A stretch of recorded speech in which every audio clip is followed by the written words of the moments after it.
Next हम बात करने जा रहे हैं about melting and boiling point. ठीक है, मेल्टिंग एंड बॉइलिंग पॉइंट का छोटा सा टॉपिक इसमें गिवन है। अब मेल्टिंग एंड बॉइलिंग पॉइंट को हम पढ़ रहे हैं एस और पी ब्लॉक में अलग अलग। एस ब्लॉक की अगर हम बात करें, इसमें हमारे पास 1 और 2 आते हैं, अल्कली और अल्कलाइन अर्थ मेटल्स।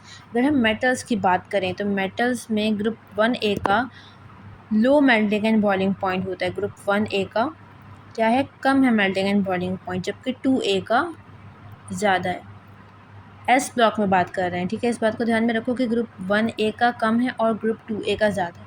कंपैरिजन हम किसके दरमियान कर रहे हैं, 1A एंड 2A के दरमियान। अब इसको समझते हैं कि इसका रीज़न क्या है। इसका रीज़न है मेटालिक बॉन्ड्स। ग्रुप 1A के एलिमेंट्स क्या हैं, मेटल्स हैं, और ग्रुप 2A के एलिमेंट्स क्या हैं, वो भी मेटल्स हैं। अब इसको समझते हैं। देखो, क्योंकि ग्रुप 1A में वीक मेटालिक बॉन्ड मौजूद होता है, जिसकी वजह से 1A का मेल्टिंग एंड बॉइलिंग पॉइंट कम है। थोड़ा सा टेम्परेचर देंगे, वीक बॉन्ड्स जल्दी ब्रेक हो जाएगा और टेम्परेचर हमें कम मिलेगा, मतलब मेल्टिंग एंड बॉइलिंग पॉइंट कम आएगा इसका। इसी तरह से अगर हम बात करें 2A, तो 2A के पास as compare to 1A strong metallic bond है, स्ट्रॉन्ग मेटालिक बॉन्ड। तो इस स्ट्रॉन्ग मेटालिक बॉन्ड को ब्रेक करने के लिए हमें ज़्यादा हीट देनी होगी। जब ज़्यादा हीट देंगे तो टेम्परेचर और ज़्यादा ऊपर जाएगा, ज़्यादा राइज़ होगा। तो जब टेम्परेचर राइज़ होगा तो उसका मेल्टिंग एंड बॉइलिंग पॉइंट भी हमारे पास क्या आएगा, ज़्यादा आएगा। अब वीक और स्ट्रॉन्ग मेटालिक बॉन्ड्स क्यों हो रहे हैं, इसको देखते हैं। देखो, मेटालिक बॉन्ड होता क्या है कि ये एटम्स हैं। ठीक है, ये मेटल, कोई भी मेटल ले लो, सोडियम है, मैग्नीशियम है, उसके एटम्स हैं। यहाँ पर एटम का न्यूक्लियस है सेंटर में, सारे एटम्स का, और इनका जो वैलेंस इलेक्ट्रॉन है इस तरह से फ्री फॉर्म में मौजूद होता है। ठीक है, इस तरह से स्पेसेस में इलेक्ट्रॉन्स मौजूद होता है। मेटालिक बॉन्ड फॉर्म होता है न्यूक्लियस और इलेक्ट्रॉन की फोर्स ऑफ अट्रैक्शन की वजह से। अच्छा, अब अगर हम 1A की बात करें तो 1A ग्रुप का एटॉमिक रेडियस ज़्यादा होता है एज़ कम्पेयर टू 2A। ठीक है, 1A का क्या है, एटॉमिक रेडियस ज़्यादा है। जब एटॉमिक रेडियस ज़्यादा हो जाएगा तो न्यूक्लियस और इलेक्ट्रॉन के दरमियान डिस्टेंस ज़्यादा हो जाएगा। जब डिस्टेंस ज़्यादा हो जाएगा तो फोर्स कम हो जाएगी।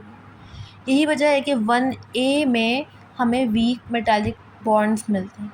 अब 2A की बात करें तो 2A का एटॉमिक रेडियस कम होता है 1A के कंपैरिजन में।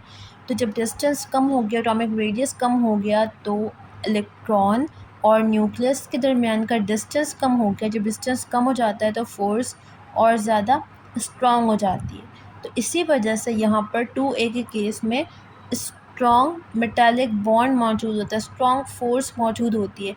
जब फोर्स स्ट्रॉन्ग होगी तो इसका मेल्टिंग एंड बॉइलिंग पॉइंट भी ज़्यादा होगा। तो ये समझ आ गया ग्रुप 1A और 2A का मेल्टिंग एंड बॉइलिंग पॉइंट, क्यों 1A का मेल्टिंग एंड बॉइलिंग पॉइंट कम है और क्यों 2A का मेल्टिंग एंड बॉइलिंग पॉइंट ज़्यादा है। रीज़न क्या है, मेटालिक बॉन्ड। 1A का मेटालिक बॉन्ड वीक है, 2A का मेटालिक बॉन्ड स्ट्रॉन्ग है। क्यों स्ट्रॉन्ग और क्यों वीक है, रीज़न हमने देख लिया। अब हम बात करने जा रहे हैं पी ब्लॉक एलिमेंट्स के बारे में।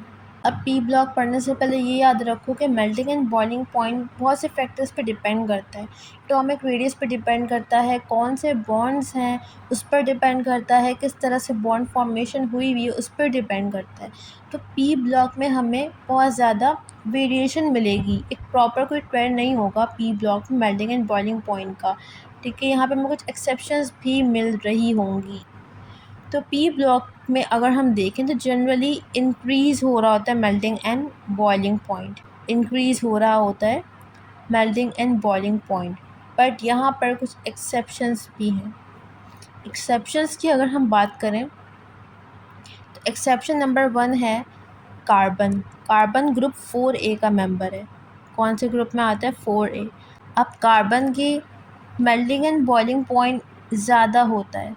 क्यों ज़्यादा होता है, क्योंकि कार्बन के पास कोवलेंट बॉन्ड्स मौजूद हैं, स्ट्रॉन्ग कोवलेंट बॉन्ड, इसीलिए इसका मेल्टिंग एंड बॉइलिंग पॉइंट ज़्यादा है। अच्छा, अब नाइट्रोजन के बारे में अगर हम देखें तो नाइट्रोजन का मेल्टिंग एंड बॉइलिंग पॉइंट कम है, ये 5A में आता है। होना क्या चाहिए था, हमने बात की कि मेल्टिंग एंड बॉइलिंग पॉइंट को ग्रेजुअली इंक्रीज़ होना चाहिए था। ठीक है, कार्बन और नाइट्रोजन इस तरह से मौजूद हैं, 4 और 5A में आते हैं। तो कार्बन का मेल्टिंग एंड बॉइलिंग पॉइंट कम होना चाहिए था, नाइट्रोजन का मेल्टिंग एंड बॉइलिंग पॉइंट ज़्यादा होना चाहिए था। लेकिन हो रहा क्या है, कार्बन का मेल्टिंग एंड बॉइलिंग पॉइंट ज़्यादा है और नाइट्रोजन का मेल्टिंग एंड बॉइलिंग पॉइंट कम है। क्यों कार्बन का ज़्यादा है, हमने देख लिया कि कार्बन के पास स्ट्रॉन्ग कोवलेंट बॉन्ड्स मौजूद है। और नाइट्रोजन का कम क्यों है मेल्टिंग एंड बॉइलिंग पॉइंट, क्योंकि नाइट्रोजन किस फॉर्म में हमें मिलता है, डायटोमिक फॉर्म में, 2 एटम साथ हैं। तो यहाँ पर जो इंटरमॉलिक्यूलर फोर्सेस होती हैं ये वीक होती हैं, तो इसीलिए यहाँ पे नाइट्रोजन का मेल्टिंग एंड बॉइलिंग पॉइंट लो होता है। इसके बाद है हैलोजेंस। हैलोजेंस का मेल्टिंग एंड बॉइलिंग पॉइंट लो है। लो क्यों है, अभी जो हमने नाइट्रोजन में रीज़न पढ़ा, यहाँ पर भी वही रीज़न है। हैलोजेंस हमें मिलते हैं डायटोमिक फॉर्म में। क्लोरीन है तो Cl2 की फॉर्म में मिलेगा, फ्लोरीन है तो F2 की फॉर्म में मिलेगा। ये डायटोमिक फॉर्म्स में हमें मिल रहे होते हैं। तो डायटोमिक मॉलिक्यूल्स में वीक इंटरमॉलिक्यूलर फोर्सेस होती हैं। क्या होती हैं? Weak intermolecular forces. और इन्हीं वीक इंटरमॉलिक्यूलर फोर्सेस की वजह से ऐसे एलिमेंट्स का मेल्टिंग एंड बॉइलिंग पॉइंट कम हो जाता है, तो इनका low melting and boiling point होगा। और अगर हम नोबल गैसेस की बात करें, नोबल गैसेस में भी वीक इंटर एटॉमिक फोर्सेस होती हैं। ये मॉलिक्यूल तो नहीं फॉर्म करते नोबल गैसेस, ये क्या होते हैं, एटॉमिक फॉर्म में रहते हैं। तो यहाँ पर भी वीक इंटर एटॉमिक फोर्सेस होती हैं, जिसकी वजह से इनका मेल्टिंग एंड बॉइलिंग पॉइंट भी लो होता है।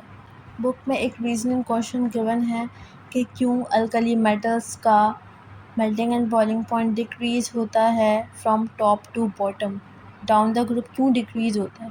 इसका रीज़न हम पढ़ चुके हैं।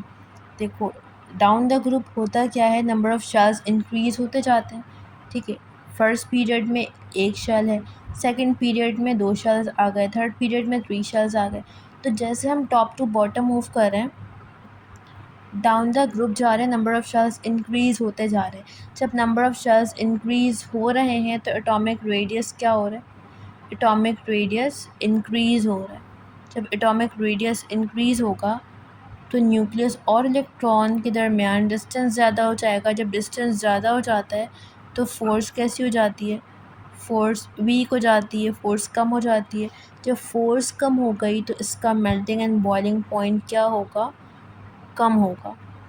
तो यही वजह है कि ग्रुप 1A का melting and boiling point decrease होता है डाउन द ग्रुप। इसके साथ ही रीजनिंग क्वेश्चन आगे कंटिन्यू हो रहा है, उसमें पूछा जा रहा है कि क्यों ग्रुप 7A हैलोजेंस का मेल्टिंग पॉइंट इंक्रीज़ होता है डाउन द ग्रुप। अब इसको समझो। देखो, मेल्टिंग एंड बॉइलिंग पॉइंट में हो क्या रहा होता है, हम हीट देते हैं और इंटरमॉलिक्यूलर फोर्सेस ब्रेक होती हैं, ठीक है। इंट्रामॉलिक्यूलर नहीं ब्रेक होती, मतलब कि अगर क्लोरीन है, Cl2 है, तो हम हीट देंगे तो Cl2 में जो बॉन्ड है ये ब्रेक नहीं होगा। ऐसा नहीं होगा कि हमने हीट दी और Cl2 का बॉन्ड ब्रेक हो गया, अब ये Cl अलग हो गया और क्लोरीन अलग हो गया। ये बॉन्ड्स ब्रेक नहीं होते मेल्टिंग एंड बॉइलिंग पॉइंट में।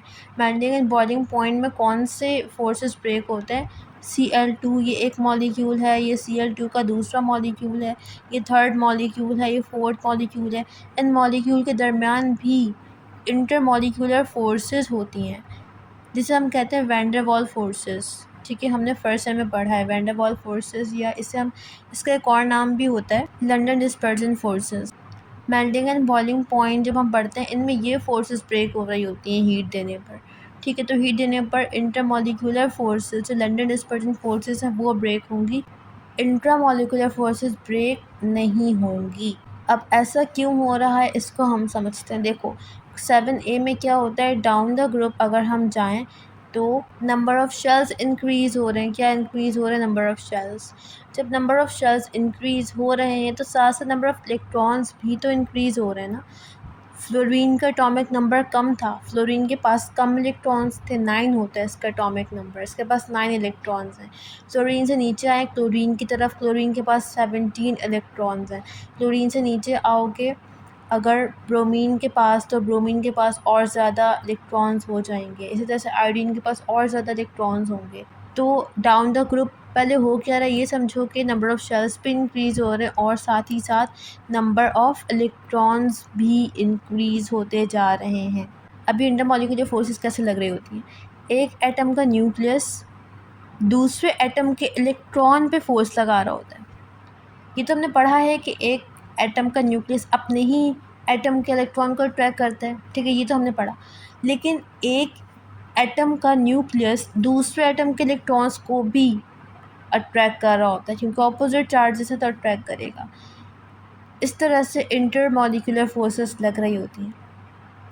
तो अब जितने ज़्यादा इलेक्ट्रॉन्स होंगे उतना ज़्यादा फोर्स होगा, ठीक है, उतना ज़्यादा क्या होगा, ये इलेक्ट्रॉन्स अट्रैक्ट होंगे न्यूक्लियस से, उतना ज़्यादा इंटरमॉलिक्यूलर फोर्स होगा। तो जब इंटरमॉलिक्यूलर फोर्स ज़्यादा होगा तो मेल्टिंग एंड बॉइलिंग पॉइंट भी क्या होगा, उन एलिमेंट्स का ज़्यादा होगा। तो अगर हम मूव करें down the group number of shells increase होते जाते हैं और साथ ही साथ क्या इंक्रीज़ हो रहा है, electron, number of electrons increase हो रहे हैं। जब नंबर ऑफ़ इलेक्ट्रॉन्स इंक्रीज़ होंगे तो ज़्यादा फोर्स लगेगी, ज़्यादा इंटरमॉलिक्यूलर फोर्सेस होंगी, स्ट्रॉन्ग होंगी इंटरमॉलिक्यूलर फोर्सेस। जब फोर्सेस स्ट्रॉन्ग हो गई तो उसे ब्रेक करने के लिए हमें ज़्यादा हीट देनी होगी, ज़्यादा एनर्जी देनी होगी, और जब हीट हम ज़्यादा देंगे तो टेम्परेचर ज़्यादा इंक्रीज़ होगा और मेल्टिंग एंड बॉइलिंग पॉइंट भी हाई हो जाएगा। तो इस वजह से डाउन द ग्रुप हैलोजेंस का melting and boiling point increase हो रहा होता है। अच्छा, इसी रीज़न की वजह से हमें हैलोजेंस डिफरेंट स्टेट्स में मिल रहे होते हैं रूम टेम्परेचर पे, जैसे कि फ्लोरीन और क्लोरीन, ये हमें मिलता है गैशियस फॉर्म में, ठीक है, गैस के फॉर्म में मिलता है। ब्रोमीन हमें मिलता है लिक्विड फॉर्म में, ये हम बात करें एट रूम टेम्परेचर, ठीक है, ब्रोमीन हमें मिलता है लिक्विड फॉर्म में, और आयोडीन हमें मिलता है सॉलिड फॉर्म में। इस केस में वीक फोर्सेस हैं, इस केस में फोर्स थोड़ी सी और स्ट्रॉन्ग हो गई, और आयोडीन के केस में और ज़्यादा फोर्स स्ट्रॉन्ग हो गई कि अब ये सॉलिड स्टेट में मिल रहा है। तो ये पॉइंट समझ आए सारे आज की वीडियो के। यहाँ पे हमारा टॉपिक कंप्लीट होता है ग्रुप ट्वेंट्स का। अब नेक्स्ट वीडियो में हम रिएक्शंस पर बात करेंगे।